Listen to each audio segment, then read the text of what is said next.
പട്ടത്തുവിള കരുണാകരൻ പുരസ്കാരം ആദ്യമായി നേടിയത് ശശി തരൂർ എന്നാണ് കാസർഗോഡ് ജില്ല നിലവിൽ വന്നത്. 1984. എസ്.കെ. പൊറ്റക്കാടിന് ജ്ഞാനപീഠം അവാർഡ് നേടിക്കൊടുത്ത കൃതി ഒരു ദേശത്തിൻ്റെ കഥ. 1959 കേരള മന്ത്രിസഭയെ ഇന്ത്യൻ പ്രസിഡന്റ് പിരിച്ചുവിടാനുള്ള കാരണം വിമോചന സമരം.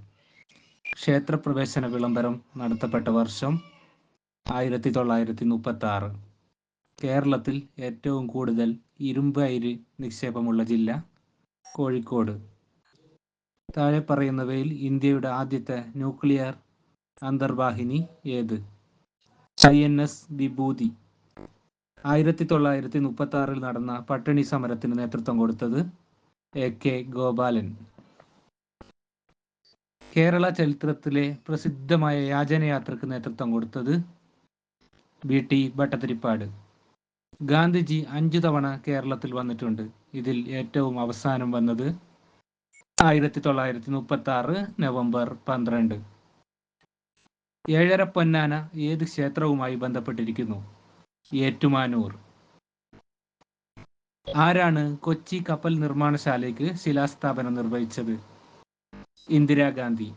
സരസ്വതി സമ്മാനം ലഭിച്ച ആദ്യ മലയാളി ബാലാമണി അമ്മ. കൂറുമാറ്റ നിരോധന നിയമം ആദ്യമായി നിലവിൽ വന്ന സംസ്ഥാനം കേരളം.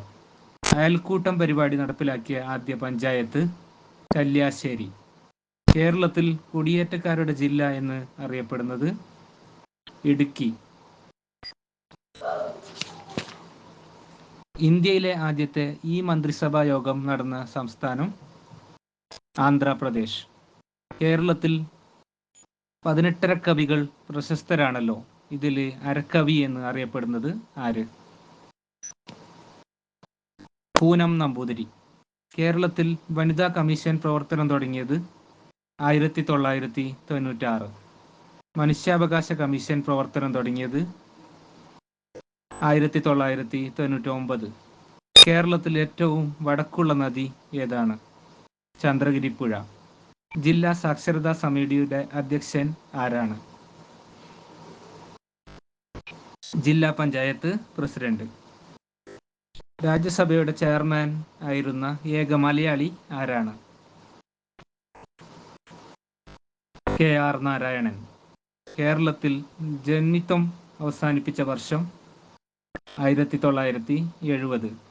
കേരളത്തിലെ ഏറ്റവും വലിയ കോട്ട ഏതാണ്? ബേക്കൽ കോട്ട. പഴശ്ശിരാജയുടെ ശവകുടീരം സ്ഥിതി ചെയ്യുന്നത് മാനന്തവാടി. കേരളത്തിലെ രണ്ടാമത്തെ മുഖ്യമന്ത്രി R. ശങ്കർ. കേരളത്തിൽ ലക്ഷം വീട് പദ്ധതി തുടങ്ങിയ വർഷം 1972. കേരള ലോകായുക്ത് നിലവിൽ വന്ന വർഷം 1999. കേരളത്തിൽ ജനകീയാസൂത്രണം നിലവിൽ വന്ന വർഷം 1996.